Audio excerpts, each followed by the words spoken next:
Magbalik face-to-face classes na karong Lunes ang San Jose National High School sa Tacloban City. Late kundi nahitabo ang duguong shooting incident niya tumiaging Lunes diin tulo ka mga estudyante ang nakalas. Si Nico Sereno sa report. Busy na kaayos sa San Jose National High School. Pipila ka adlaw una mag-resume ang ilang face-to-face classes. Karong Lunes kini insaktong duha ka semana sukad mahitabo ang duguong shooting incident. Apan una magbalik eskwela, daghang gipatrabaho, maong nagtinabangay ang mga personnel sa Tacloban City Hall. Gikan sa pagpamintal sa buildings, repair sa nangaguba nga parte, ingon man halapad nga clean up. Human sa nahitabo, gusto ang LGU og bagong itsura sab ning maong school campus. Maong gihimo kining repainting, mas hayag ug hamugaway na unya para sa mga estudyante. We want the students to be back in school, seeing a different environment. Of course, we cannot change the place. They will be going back to the same school, pero at least makikita nila na even yung color ng mga classrooms nila would be different. Gipatrabaho na sab ang perimeter fence. Gipabutangan ang parte nga walay kural ug patasan pa ang elevation sa mga aduna na daan.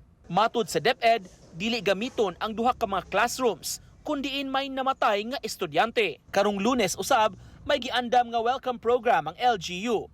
May giimbitar nga mga entertainers para maglingaw sa mga bata. Gipasalig sa mga otoridad, magpadayon ang psychological intervention himuon para kanila.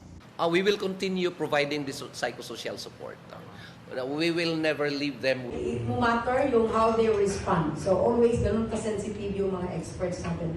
And this is not only done by DSWD. This is done by yung mga tao natin kasama sa DepEd, sa DOH, even may Red Cross na sumama, and even may mga iba pang mga private individuals who are expert also in the conduct of the psychological first aid.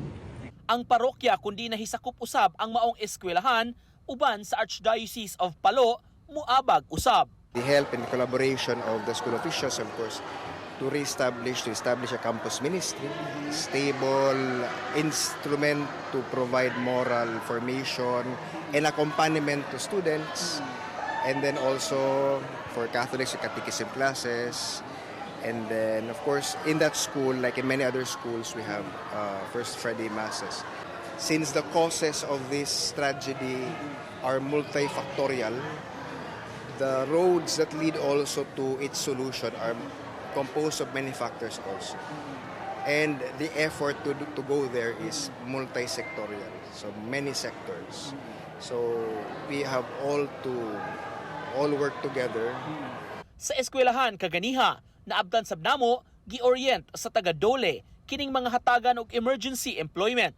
Sagad mga ginikanan nga hatagan og napo kaadlaw nga trabaho mutabang pagpanglimpyo sa eskwelahan. Mag-clear lang po, cleaning for 10 days.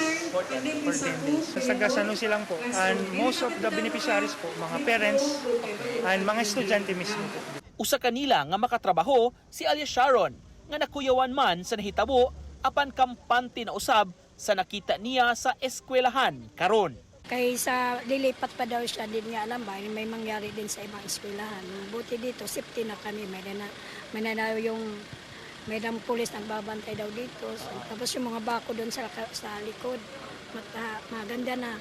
Hindi na sila makakaano doon sa likod. Uban ni Godfrey Relien ug Philip Patricio, Nico Sereno, Balitang Bisdak.